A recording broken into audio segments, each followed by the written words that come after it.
Much, Helen. Hi, everyone. And it's really nice to be together. I'm avoiding bedtime of three very small children just now. So, if nothing else, this is an amazing opportunity to be here. But such an important topic. And thanks so much for having me to pitch in and give my tuppence worth.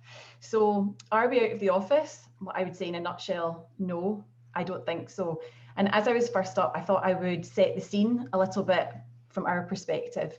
So we've been talking to employers and employees every day since the pandemic started and have a pretty good sense about what changes people think might stick after this really strange, unprecedented year. So there's no doubt the pandemic has disrupted nearly every aspect of our lives, including how, when, and where we work. Enforced home working has proved people don't need to be in an office under the watchful eye of their manager to perform to their best and deliver what's needed for a business to thrive. And the pandemic has accelerated the move towards more flexible ways of working, including more working from home. But we've also seen that most people miss that face to face interaction from office life, and they still want a place to meet up if they need or want to. The challenge, I guess, is how we transition from the office as a mandatory place of work to a space where people have much more choice about what they do there and when they attend. So while some of the conversation is then about bricks and mortar, room configurations and technical kit, I believe there's much more to say about how organisations really truly embed a more flexible and more empathetic, actually, culture. And this, for me, is the key piece of infrastructure that successful businesses will need to thrive in the future, regardless of what their office looks like. If we can cast our minds back just a second, even pre-COVID, the Monday to Friday 9 to 5 was really becoming outdated. People wanted a lot more control and autonomy over their working patterns. 3/4 of people in Scotland already work flexibly or said they would like to, and the demand ran across gender, age, and whether or not people were parents. The desire for flex has not been just about mums on the school run for some time now. Dads want more flexibility too, and people want to do things like go and walk their dog, yoga in the morning, someone mentioned, have a cafetiere of coffee, go to the gym, help care for an elderly relative, wind down before retirement, or manage a disability or health condition by working flexibly as well. And we've seen that younger people place a real value on flexibility and work-life balance, and this is a priority for them when they're job hunting and often trumps salary. Flexible workers get a better work-life balance and improved health and well-being. But employers benefit too. It's well evidenced that flexible workers are more productive, take less time off sick, are more engaged and stay longer with their employer. 90% of Scottish business leaders who offer flexible working have told us this has directly contributed to better business performance. So that was then. This year, millions of people have been unexpectedly thrown into experimenting with new ways of working. And at the peak of lockdown, ONS told us that 49% of workers were at home. The global coronavirus pandemic has required exceptional flexibility from workers and employers too. And I guess really important not to forget that normal flexible working doesn't materialise overnight, and nor does it involve simultaneously homeschooling your children, for example. So it's no surprise then that after the mental and logistical gymnastics we've all performed this year to get our jobs done, most of us don't want to return to a rigid office-based 9 to 5. There's been a massive mindset shift, and we're hearing this every day right now. And it's not just about home working. We've also heard about many organisations being more flexible in terms of working hours to accommodate employees and keep the business afloat. And also that much kinder, that more human approach. One bit of research we've come across from Direct Line says that 13 million people across the UK, about 44% of us, are looking for more flexible working longer term. And certainly from our own research, about 85% or more are looking for more home working. But we're not seeing an end to the office entirely. While demand for more home working has rocketed, the current trend in demand from our perspective looks like 2 days in the office and the rest at home. At a recent Flexibility Works event, over 90% of delegates said they wanted a blended approach between home and office going forward. And last week, I took part in some employee focus groups and got the same feedback. And some people are definitely missing the office, myself included, the collaboration, the social interaction, the chat, and some never want to work from home again. But generally, most people still want to be able to use an office just on their own terms, with more balance and more control. I think that's a really important part, control over their life and their work. Highlands and Islands Enterprise has told us that 88% of their staff would like to continue working at least 2 days a week from home, and 66% would like to work at home at least 3 days a week. HIE is now looking at how to maintain its community presence, but with reduced desk space, potentially co-locating with other organisations. They also noted the challenges around recruiting and inducting people if there's less face-to-face contact, and how they encourage collaboration, creativity, innovation, and informal learning. All good reasons to maintain office facilities. Another company we've spoken to recently is the brand agency Made Brave, and they've told their staff they can now work from anywhere indefinitely. But they're also keeping their new 6,500 square foot creative studio in Glasgow that they've leased and refitted just before the lockdown began. But they say it will be a destination for when people want or need it. And Zurich Insurance, another really interesting example, which has many office-based, particularly call centre staff based in Scotland, who were all office-based pre-COVID, but they say they expect a much more hybrid model of office and home working in the future. But they're not planning to get rid of any offices, rather they're beginning to think about what they do need, such as more social space, places for one-to-ones, career conversations and training. That's been coming out a lot, training and developing to keep teams together. So what we're consistently hearing is that employers and employees think there's still a vital role for office buildings, but they won't be thought of as the place people always work. So now I believe each organisation will need to listen to employees and think carefully about what their offices can and need to provide to allow people to seamlessly work remotely or in the office. And I don't think there'll be a one-size-fits-all solution. But arguably, the most crucial piece of infrastructure, I believe, that we do all need to get right is a corporate culture where flexibility is embedded, where managers trust and give autonomy to employees so that they can decide for themselves how, when, and where to get their job done best. To finish, I just want to mention Google, which says it expects to remodel its offices to allow for more meetings and events. They want employees to work comfortably and flexibly with points of contact that make it possible to maintain the corporate culture and to see each other's faces when necessary and to access the resources required for any type of task.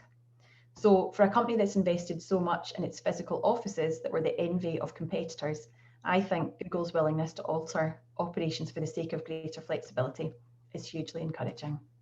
So that's my starter for 10 for the evening. Thanks a lot, Helen. Thanks, Lisa. We're going to hand over, but just before I do that, actually, I just thought I'll just mix it up a bit. But if anyone has any quick questions that they did want to put to Lisa now before we jump on to our next speaker, or if you're still percolating what's been said and want to come to them later, just give that a moment in case anyone does.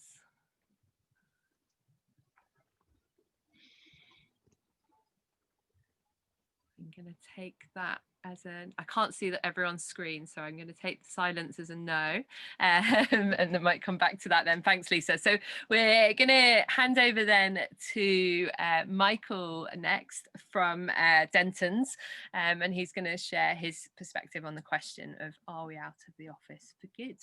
So over to Michael. Thank you very much, Helen, and good evening. Thanks, Lisa. That was very interesting. And this is obviously something we've all been thinking about, and we in Denton's have a particular project looking at this. And of course, I'm from a law firm. Law firms are a bit different. They are, of course, virtually all office based. They have an office. Some are small, some are large. But they all have a number of characteristics. It's dealing with people, it's analysing situations, it's communicating.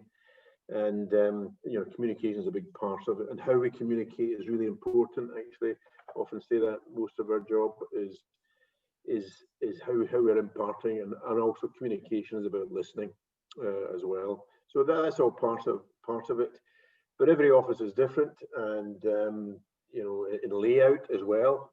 Some are, you probably have an idea that, you know, a law firm is it an oak desk and some old goat sitting behind a desk, you know, with papers all over the place. No, it's not just all like me.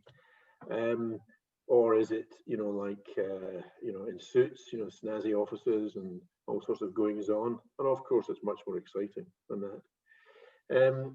But yeah, you know, it's all different. My own particular, you know, firm, you know, have different offices, different locations: London, Edinburgh, Glasgow, Milton Keynes, whatnot. And of course, there's colleagues abroad that we deal with all the time because it's an international firm.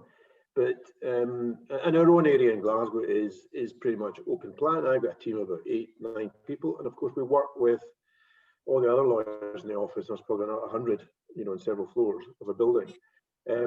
And actually, what you know, we have missed is, of course, the sort of things that Lisa was mentioning. Is the social, is the, you know, collaborating, because one of the most satisfying aspects of, and I work in a sort of strange area of law, competition law and European law, and it's not necessarily straightforward. The answers aren't necessarily, you know, found in a book or whatever. So a lot of discussion and collaboration, honing what the answer is, actually even trying to decide what the problem is, goes on, and that's a really satisfying part, and real, you know, really enjoyable, as well as being necessary. You know, discussing with younger, much more intelligent colleagues, you know, what you know, the particular aspects of the problem are.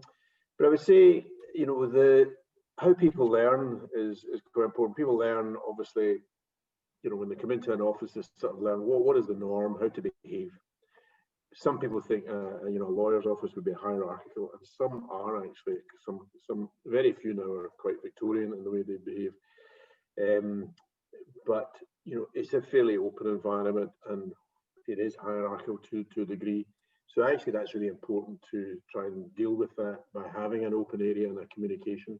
So communication is really important, particularly for the young people learning, and that is a real concern, because, you know, you have trainees coming out of university, coming into the law firm. They're going to deal. How do you deal with this stuff, this law, this problem, and how do you interact with clients? Who are these people, these individuals? Some of whom may be very friendly individuals from a huge organisation, or they may be very frosty individuals from a small one, or vice versa. And you know, that's just human life, and you're just dealing with it.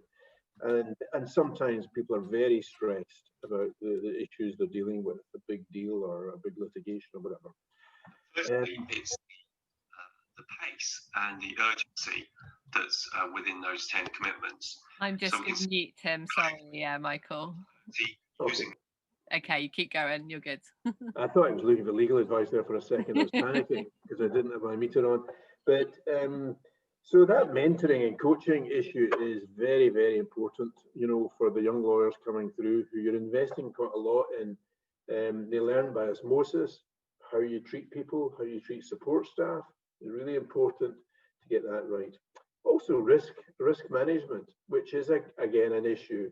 It's not so easy to, you know, manage people's risk if they are working from home, because we know that it's much easier to turn to a colleague and say, you know, do you think this is right, or what do you think about this, or have you dealt with this before, rather than phoning somebody up and, you know, disturbing them. You can't get hold of them, or even sending an email, and then etc. and the delay. So risk management is part of it. Actually, clients and bringing them into the office, you know, that's also part of it. And of course, we don't have as many meetings as we used to when I started in practice. It used to be, of course, clients would all invariably come into the office or be a phone call.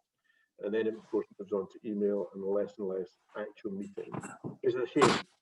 Again, the younger lawyers don't learn so much. We don't get to know the clients so well, you know, as you would do across the table.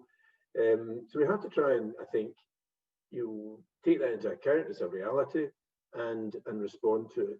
even going to clients' offices, if they're in their offices, or bringing them in for training. And training is important.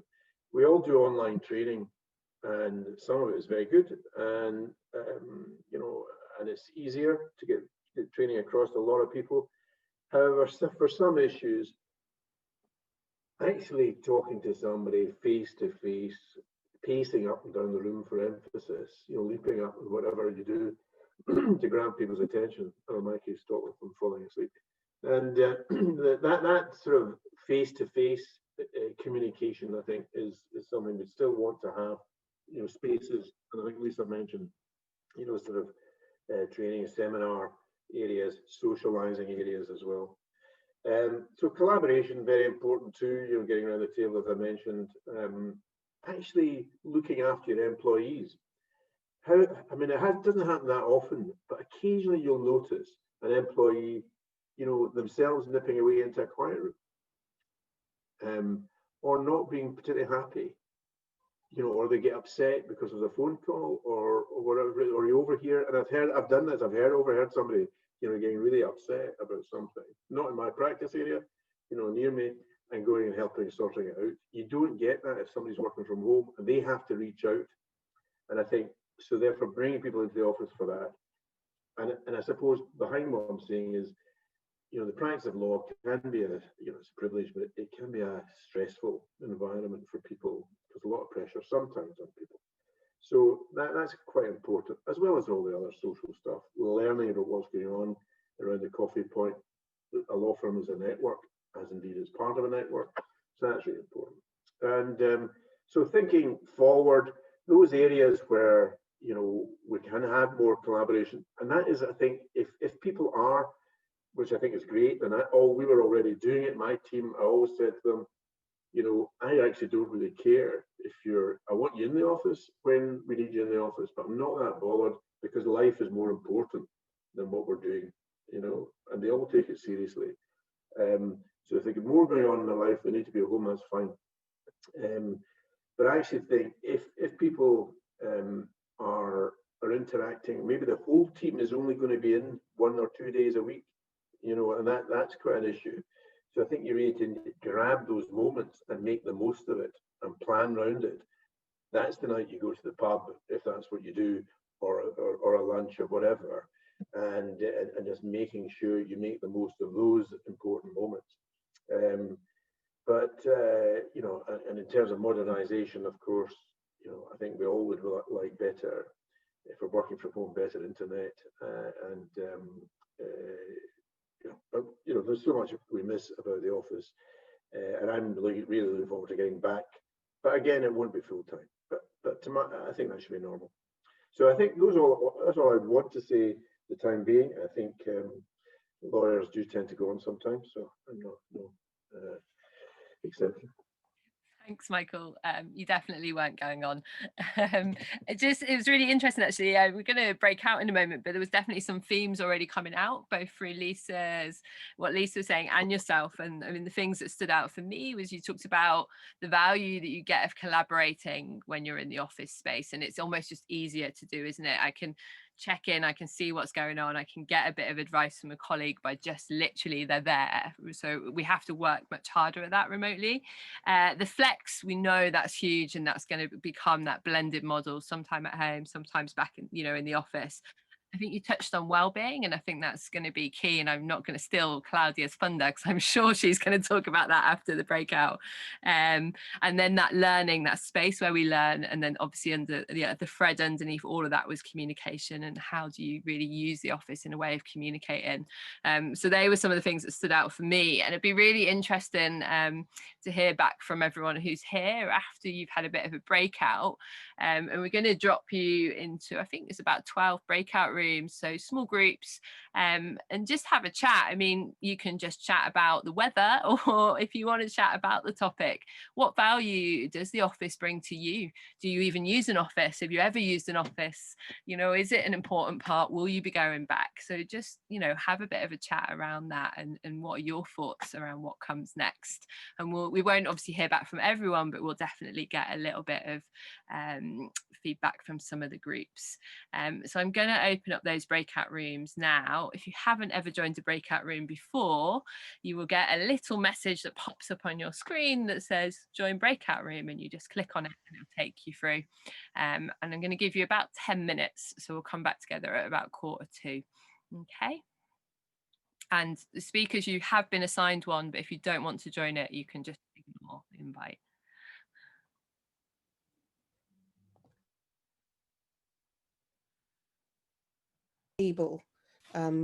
Most people said that that was a real benefit of being in the office and being able to just do that collaboration, whether it is people within their team or people from multiple teams coming together, that you just can't get currently in the same way. And that came up a couple of times. And also kind of like an idea of blended, it'd be really good to have a blended option that isn't, which I think goes back to what Lisa said about people not necessarily wanting to go back full time, and quite happy to have that flexibility, but we still need that those aspects of just being able to get together, bounce ideas off each other. And someone had mentioned about learning by osmosis. I love that as well. A really good phrase, but it's so true. Brilliant, thanks Julie. Yeah, and again it's just reiterating it, isn't it, the same as what we heard from Lisa and Michael. Should we hear just from one of the group, we'll do another group who wants to just share some of their thoughts, what was talked about? You'll just have to unmute and go for it, because I can't see everyone on one screen. Who's brave? I'll go for it, but has somebody else just gone in? Okay. So in our group, we just talked about sort of like, working spaces and how the offices are going to be used in the future, and just about really the transition back to work, and how we made a very quick transition to sort of all having to work from home overnight, but actually, probably going back is going to be actually more problematic in a lot of ways. We mentioned that somebody mentioned that employers kind of need to take a bit of responsibility for that transition back to work as well, and not just assume it's all going to go back to how it was, because none of us think it is really. Yeah, brilliant. Thanks. And I can just see again, some people are dropping into the chat, but yeah, not being able to leave the office behind, needing to retrain. The Zurich report, so that blended options and how that assists into recruitment and retainment.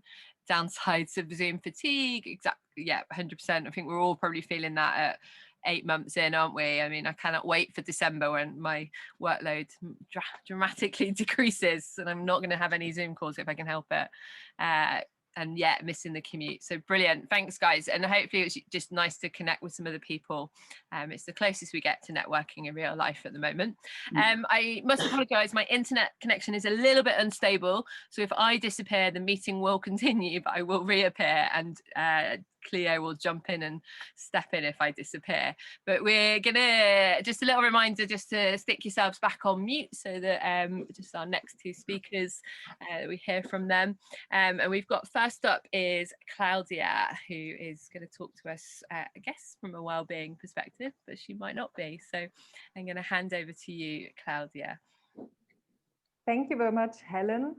And also a warm welcome from my side. I'm delighted to be here with all of you. And I have to admit that when we thought about who's coming from most south here in the group that comes together in this meeting tonight, I thought, I think I'm gonna win, because I join you right now from Cairo in Egypt. And the reason why I'm joining you in Scotland or in Great Britain is that I was sent or asked by the Wellbeing Economy Alliance if I could represent them here in the call, and I thought, like, wow, what a beautiful pleasure, and I do this. And but just if I am breaking out of the rooms, and then it's my connection, and apologies for this, but I hope that the technology god is on my side. So we were listening to Lisa earlier today, and she spoke about these unprecedented experiences, and I thought unprecedented is one of these terms that we are hearing a lot.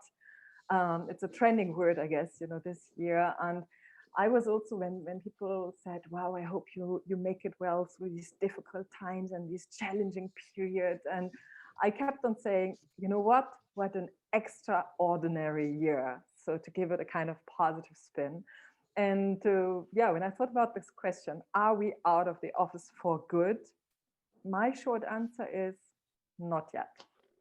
And when you think about everyone holding a location dependent and even essential jobs, for them, it might not be possible to work from any other place than their office or their whatever location where they are. Think about guards, librarians, we just thought about them, but so many other jobs, that they cannot leave the spaces where they are currently at.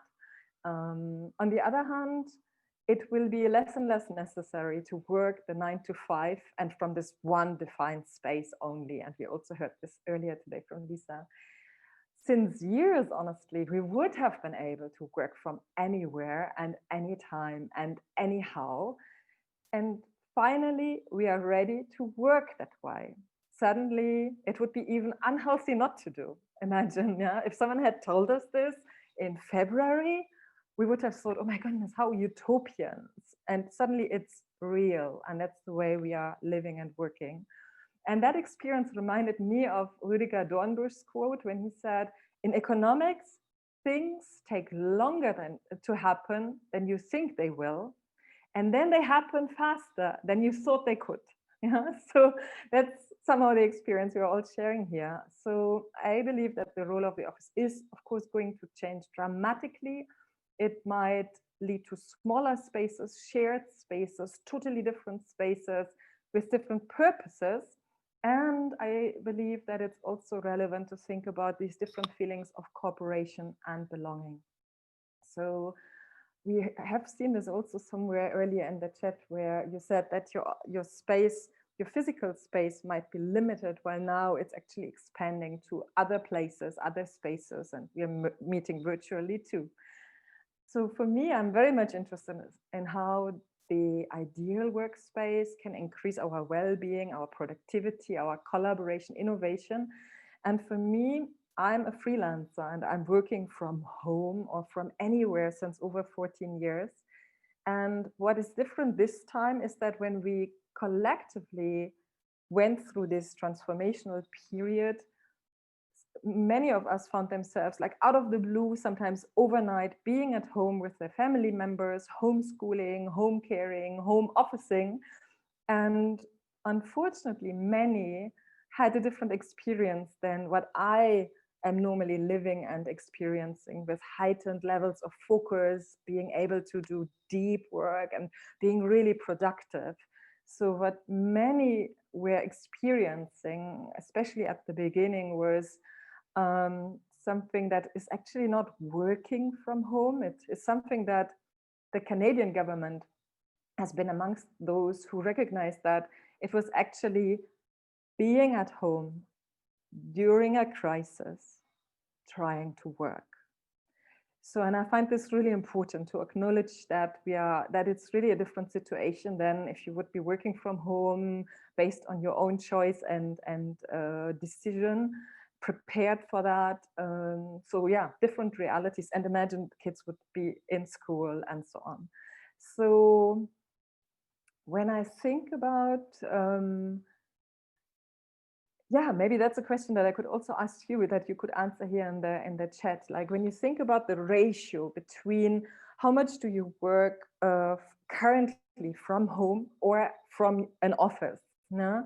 Maybe you can leave this in the chat, like if you would say like 100% from home, it would be 100 to 0 office. Maybe you say it's 50-50. Maybe you say it's whatever, 75 to 25. Yeah. So let's maybe have a little poll here in the chat. You can add this, that we get an overall picture. We already have heard some forecasts for this, so bring it in. When I asked that question in another workshop, there the majority was actually working from home 100% or most of the time. And I can see this here currently as well happening in the chat. Yeah. So imagine, I mean, a long time ago, like 9 months ago, we were like, it was more black or white. It was home or office. And now it's mixing more and it's becoming more fluid. And I see that some of you, it's 30% at home and 70 in the office, but the biggest majority as having a higher number for working from home.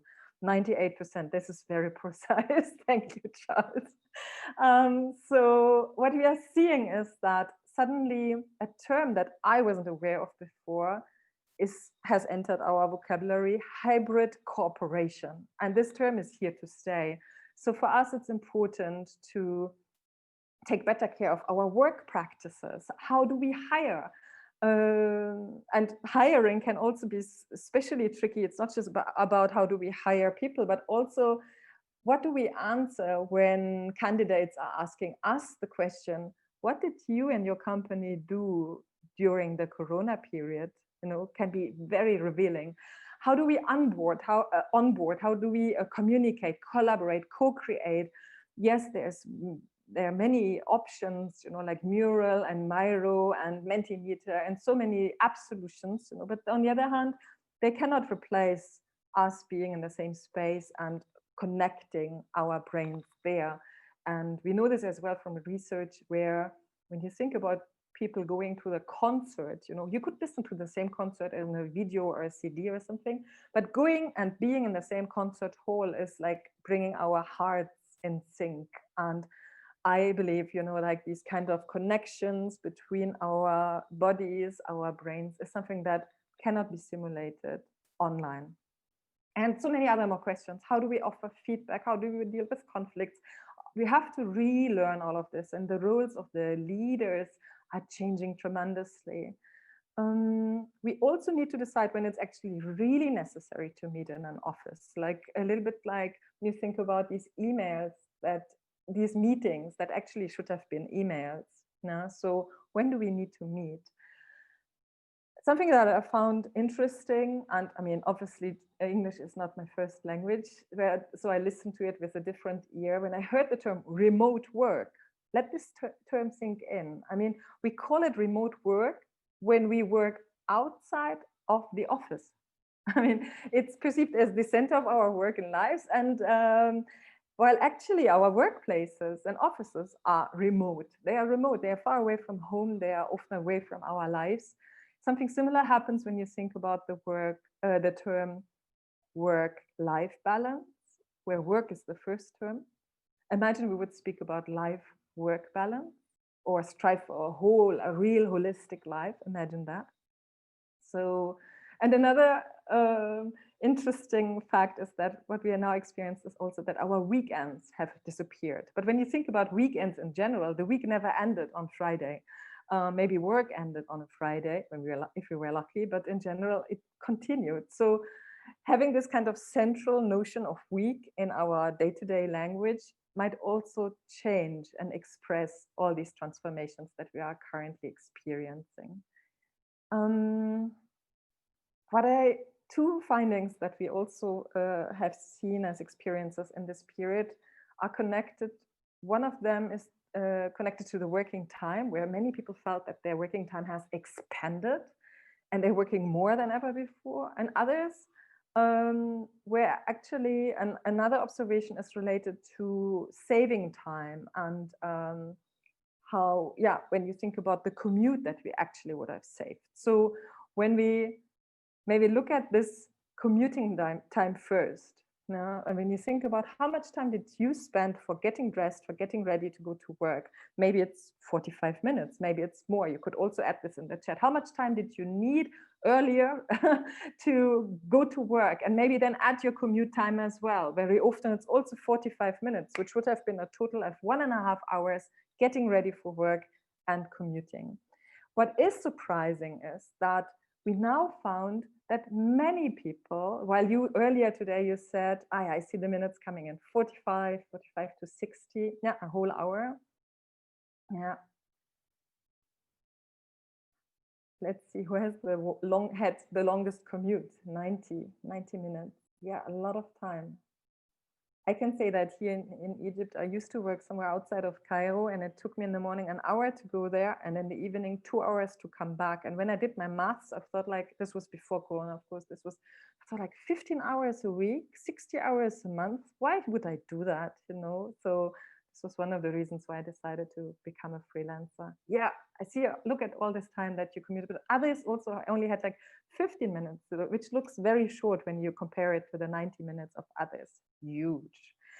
So what did we find? We found that suddenly people were complaining that this commuting time was missing in their lives, you know, and this was counterintuitive. When I read these articles, I thought like, how could this possibly happen?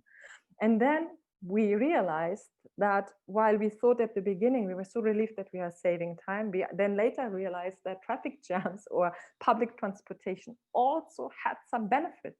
Yeah, when you think about what do people do, what did you do when you were commuting?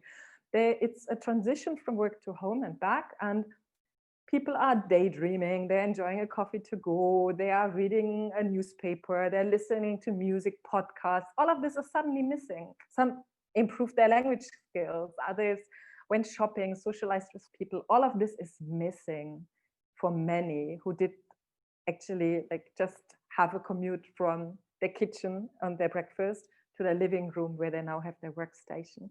Yeah. So what is recommended there when you think about your personal well-being is to think about how can you commute virtually. This is how they call it, virtual commute.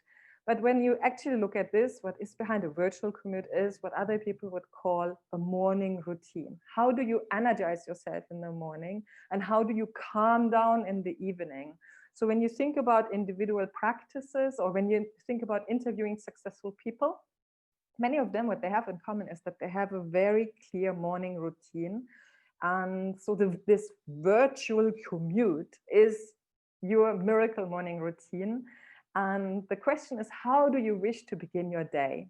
And one tip for this is connected to an abbreviation that reads savers, like in lifesavers.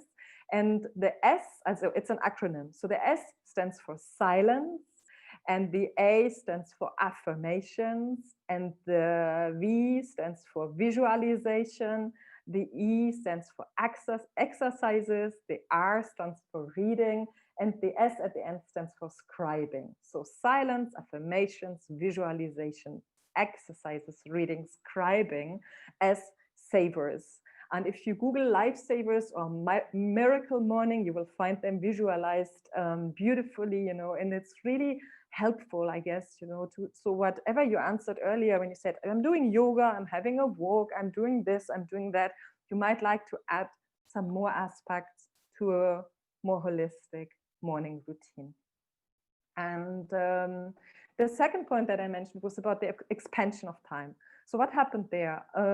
We are jumping from one call to the other, and very often it's one back on back. So there's not enough time in between, even for whatever biological needs. And what I think is relevant here is that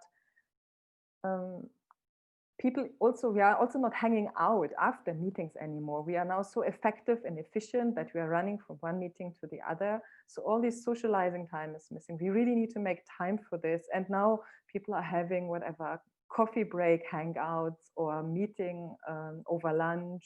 And still here online, there's only few people speaking. You could do this with a breakout room. Yeah, possible.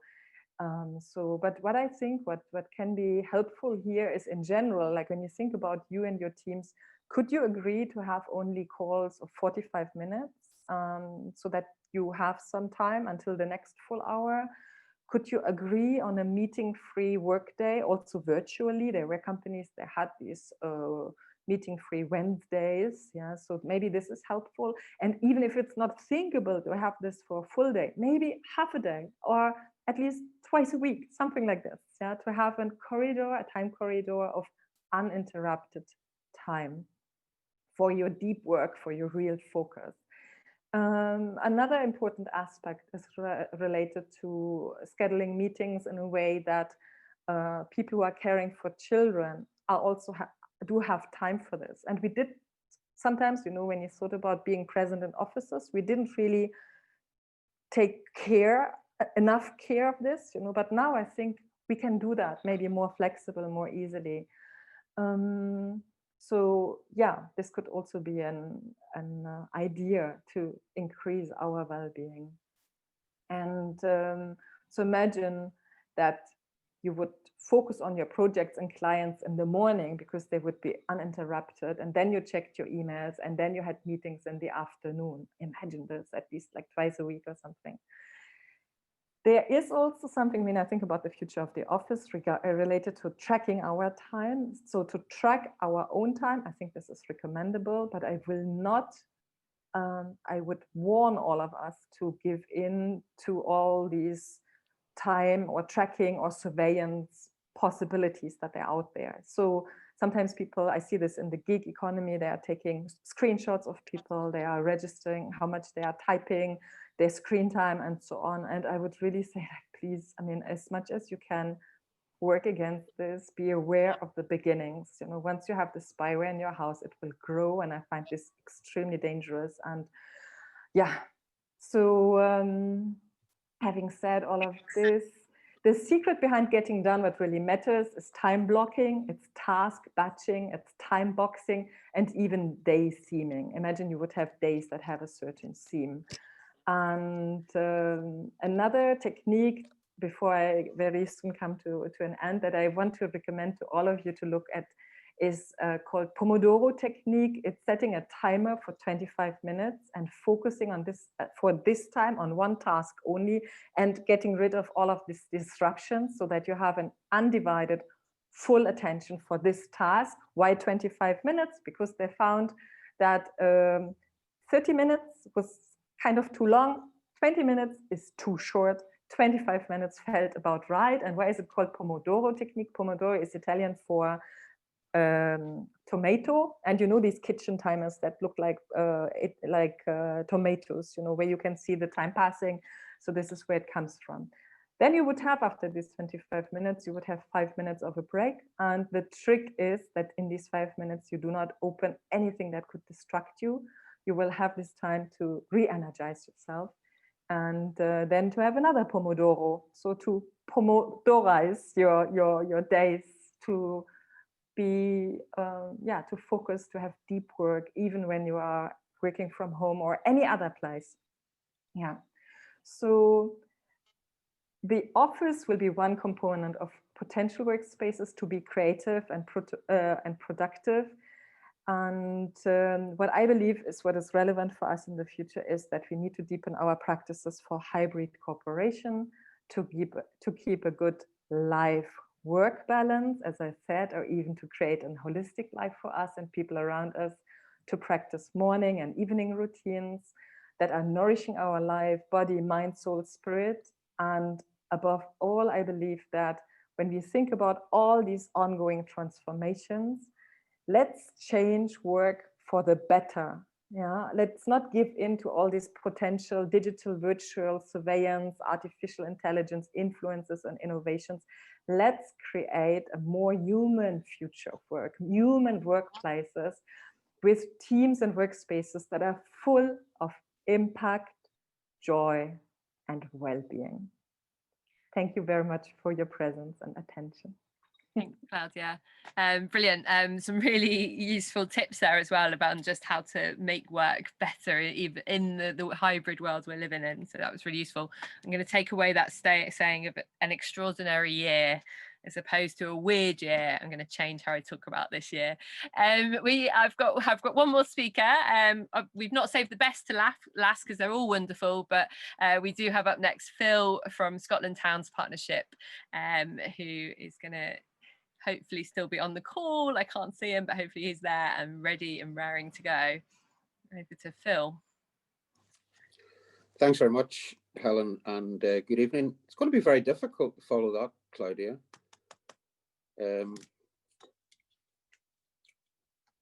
How about that? Okay, welcome everybody.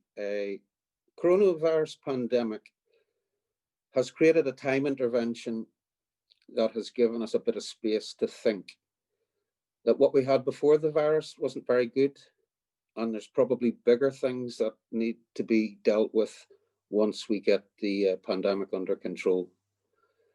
I'm thinking mainly about wealth distribution, fairness, and climate. So I'm going to try and give you an overview of what's happening in the world of policy thinkers. Scotland's Towns Partnership, I'm the Chief Officer. I'm also the National Programme Director for Scotland's Improvement Districts. I sit as a director on the UK High Streets Task Force, and I'm currently advising both the Welsh and Northern Irish assemblies on all things town centre, city centre, future high streets, and so on. Think about it, it's very complex. My day involves speaking to institutional investments, absentee pension funds, banks, central government, local government, house builders, digital, transport, energy, culture, development trust, social enterprise. It is trying to weave together solutions to renew, to rebuild, to repurpose.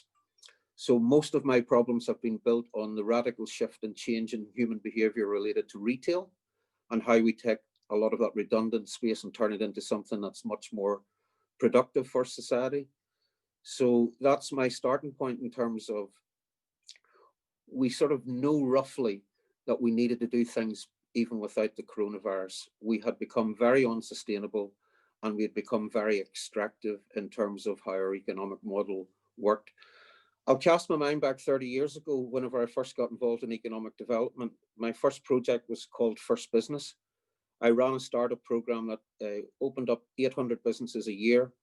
After 3 years, we had 75% of those businesses still alive and being successful. We had a very careful, nurturing aftercare program, which also, even in those days, sort of acted like a virtual or distributed co-working environment. That led to large-scale innovation, so Hillington Innovation Centre, Alba in Livingston, and we got lots of growth companies from that startup segment. That then led very quickly to the workplace of the future. The stuff that we're talking about now, we were talking about 20 years ago. What will we do with all our leisure time whenever automation, robotics, artificial intelligence, blah, blah, blah. And the stuff that Claudia said was, it's all rubbish. All we're doing is doing ourselves out of life. So thankfully, a lot of that just drifted to the side. A lot of it for the wrong reasons. Startup was seen to be high cost. The one-to-one advisory support was seen to be not good value. There was lots of economic arguments around displacement, about lack of additionality. You know, all these arguments that when we were doing the wrong thing, supporting key sectors. By the way, that's a triffid that's trying to attack me at the minute. So if I feel a wee bit distracted, it's because I've been feeding my plant too much coronavirus. So we were chasing the wrong economic model, and now we've got a chance to actually think this through again. But 4 years ago, I stumbled onto the Melting Pot by chance in Edinburgh, and I came across Claire Carpenter, who ran the show. And it was great to meet her and her team, because they actually understood that the office of the future was not going to be a desk. It was actually about creating an environment, an ecosystem, support, nurture, and it was all about people. So I have to say, I'm really disappointed that the first iteration of the Melting Pot has shut, but I'm really looking forward to working with Claire to see what the next iteration brings.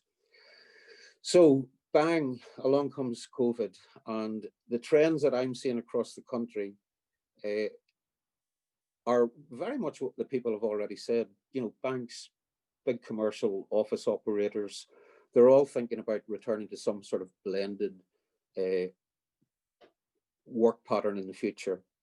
To me, climate is one of the key drivers here. Before coronavirus, people just forget how quickly that Australia was on fire, California was on fire, Yorkshire was underwater. So we need to radically reform and rethink how we actually engage with our lives and our economy. You know, in the 30 years ago in my lifetime, you were born into your town, you knew everybody, there was a community spirit, you went to work within your local town, you went to the church and societies, you grew old and everybody knew each other. Very, very quickly, we became disparate, we became itinerants, we became nomads. You know, I'm Irish, but I'm working in Scotland. I spend a lot of time in England and Wales as well. But, you know, it's the sort of economic model that changed, that forced us to change our lives, which meant that we were a wee bit adrift from the stability and the anchors and the connections that kept us grounded. And we had to make new friends and had to re-engage in different ways. I think we're seeing a return to localism. You know, we've been very busy this year helping businesses to survive. We've put millions of pounds out into the economy on behalf of Scottish Government, our business improvement funds, our towns and resilience funding, our Scotland Loves Local campaign. And one of the key messages that we're getting from the Love Local campaign is people do see the benefits of a return to localism. The local pound that's spent in the local economy flipped 6 times. It doesn't disappear to Amazon and to some extractive pension fund person in a beach in Panama somewhere that hasn't paid tax and never will. So the farmer is able to recruit an extra couple of drivers to deliver his dairy produce to the small town. The grocer is able to employ another apprentice. The apprentice goes next door to get his haircut. He meets the hairdresser later on to go for a coffee. They then go and buy a gift in the local gift shop, and then they go for a pint. You know, that pound has already flipped and stayed longer in the local economy. Had they just decided to sit at home, press a button to buy a cheap gift from China, no one would have benefited.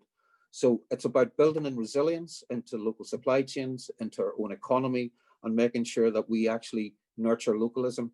So climate is going to be a key driver. We are currently leading a piece of work with Scottish Government to repurpose our town centre action plan. It's already seen to be international best practice. I spoke at the World Habitat Day at the United Nations in Toronto last month because the world is looking towards Scotland's policy example.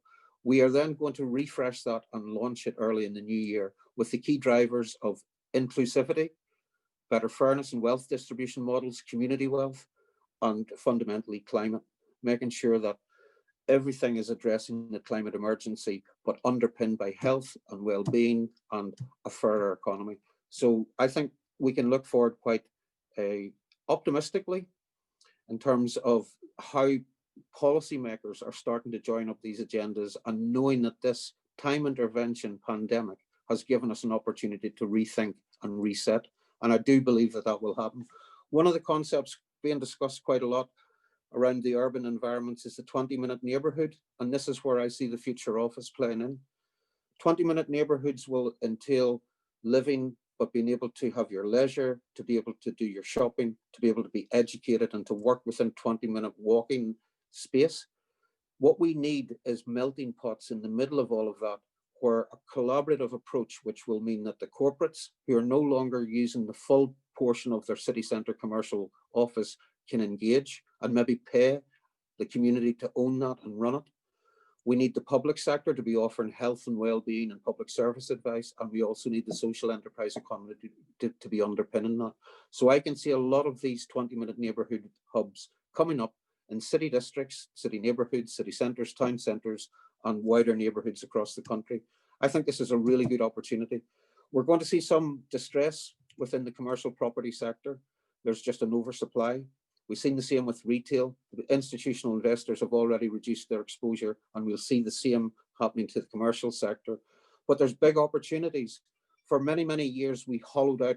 Glasgow, for example, is the least populated city in Europe. Nobody lives in Glasgow city centre. You have to go to Shawlands or Denniston or somewhere like that before you actually find people. Once it comes 6 o'clock, somebody turns off the lights and the city goes to sleep. If you were in Bruges or a European city, that city would be densely populated and it's much more sustainable. So there's a massive opportunity around greening up our roofs, our walls, solar PVs on roofs, micro wind generation, battery storage, electrification. These are jobs. This is the future. The future office fits into all of that because we're human by nature. I cannot do a deal without seeing the whites of somebody's eyes. In their case, they have to see the red of my eyes. Honestly, that we'll have to think about the human interaction and the subtle nuances of communication. As human beings, we've spent years building up that expertise, and that makes people good at some things and people good at other things. We can't do it on Zoom. There has to be a balance between the two. But moving forward, I just see my ideal solution will be what used to be a commercial office space in a local community being taken over by a community. The commercial people, and it will be multiple commercial users, will pay for the privilege to use some of that space to allow their workers to have that blended experience and reduce their carbon footprint. People like Claire will come in and provide the infrastructure and the architecture to make that work. The public sector will support it because we need to get out more and engage more with our populations around health and well-being and about economic activity, and we need to nurture the social sector. To me, if we can get that right, that will allow the ecosystem to actually expand, because you're going to bring in the expertise of the public sector, the private sector, and the third sector and smash it all together. Because one important point, I do not believe any sector will be able to stand on their own post-COVID. I think there is a requirement now that we must collaborate. To keep ourselves as a species moving forward, we will move forward because we always survive, we always adapt. But there is a massive opportunity just to rethink how the Office of the Future can help with all of that. Right, that's me finished.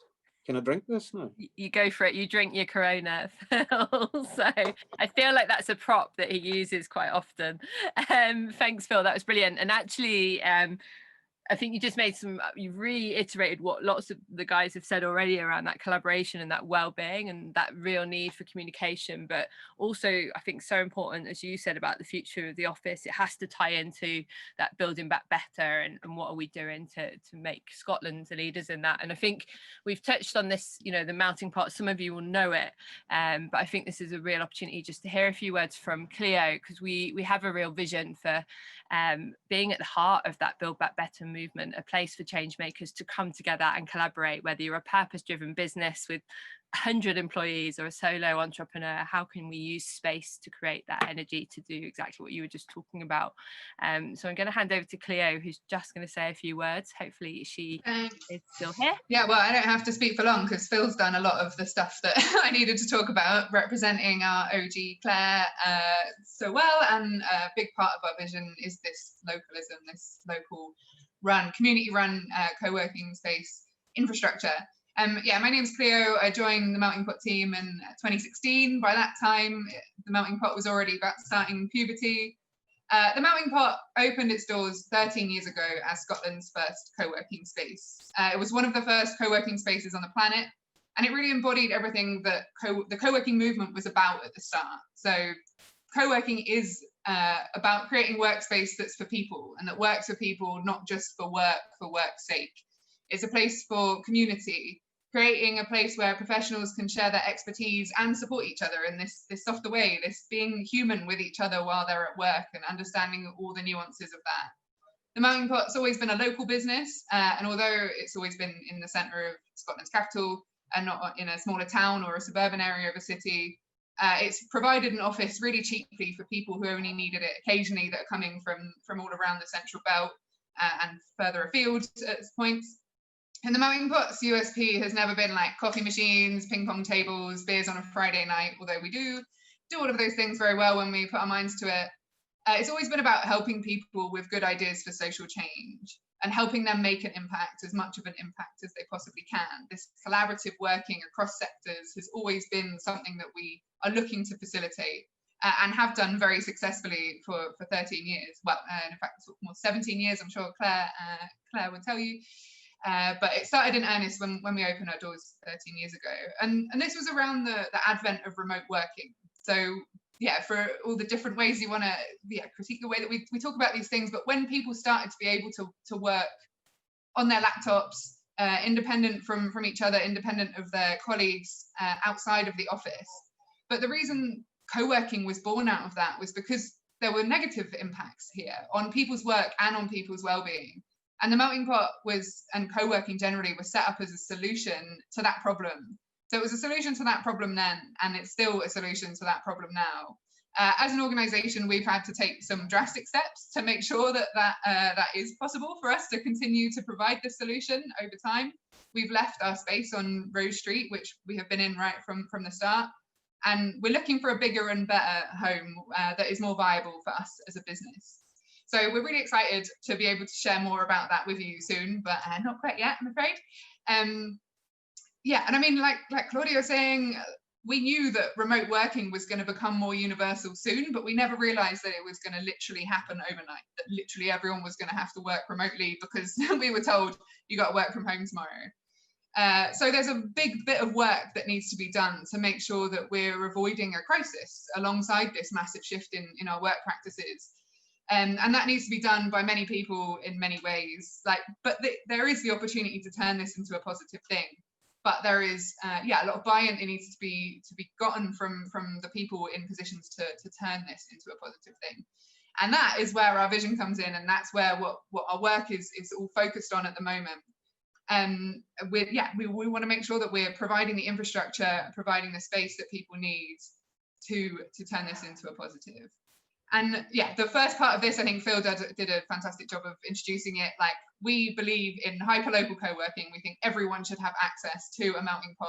They should have access to being able to run it in the way that they need, the way that their local community needs.